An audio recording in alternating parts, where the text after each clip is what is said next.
My dad brought his mistress to Sunday dinner and announced that she is the new woman of the house. Mom served divorce papers with dessert. We had Sunday dinner at my parents' house every week. It was tradition for 20 years. Mom would cook all day Saturday, preparing dad's favorite pot roast, homemade rolls, 3 different sides, and apple pie from scratch. My siblings and I would arrive at 4, eat at 5, and stay until 8, talking about our weeks. Dad would sit at the head of the table like a king surveying his kingdom. That Sunday started normally. I arrived with my husband and kids. My brother Kyle was already there with his family. My sister Amy came alone as usual. Mom was in the kitchen finishing the gravy. Dad was in his chair reading his phone. Then the doorbell rang. Dad jumped up and said he'd invited someone special. He opened the door, and there stood Natalie, his 28-year-old secretary. She was wearing a tight red dress and holding a store-bought salad. Dad brought her into the dining room and announced that this was Natalie, the new woman of the house, and we should all call her Mom. My actual mother was standing right there holding a boat of gravy. Dad said Mom already knew about the situation and had agreed to be civilized. He said modern families had different arrangements, and we all needed to be mature about it. Natalie sat down in Mom's chair and asked when dinner would be ready. She actually looked at my mother and asked when she'd be serving the meal. Mom set down the gravy very carefully and said dinner would be ready in a moment. Dad told us kids that Natalie would be joining all family events from now on, and we needed to respect her as our new mother figure. Kyle asked if they were getting divorced. Dad said that wasn't necessary. They could all be adults about this arrangement.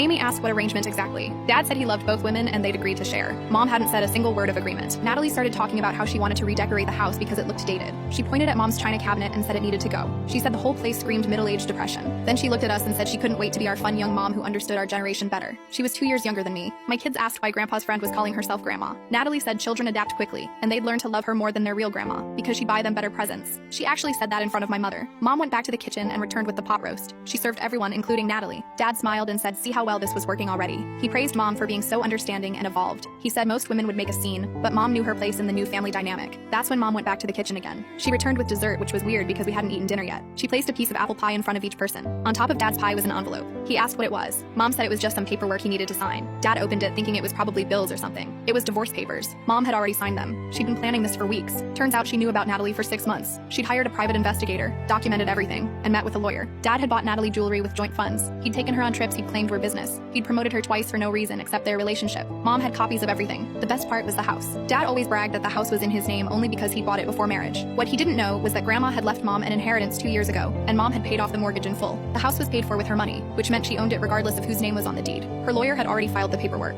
She told Dad and Natalie to leave immediately, or she'd call the police for trespassing. Dad said she couldn't be serious. Mom pulled out her phone and started dialing. Natalie grabbed her store-bought salad and ran to her car. Dad tried to take some of the pot roast, but Mom said that was for family only. He said he was family. She said not anymore. Dad asked where he was supposed to go. Mom suggested Natalie's studio apartment since she was the new woman of the house now. He asked about his clothes. Mom said she'd already donated them that morning while he was golfing. All of them. Even his lucky golf polo. We ate dinner without Dad for the first time in 20 years. It was the best pot roast Mom ever made. Dad lived with Natalie for exactly 1 week before she kicked him out for being too old and boring. Mom kept the house and got half his retirement in the divorce. Dad rents a room from a coworker now. He asked me to come to Sunday dinner last week. Mom said that was for family only.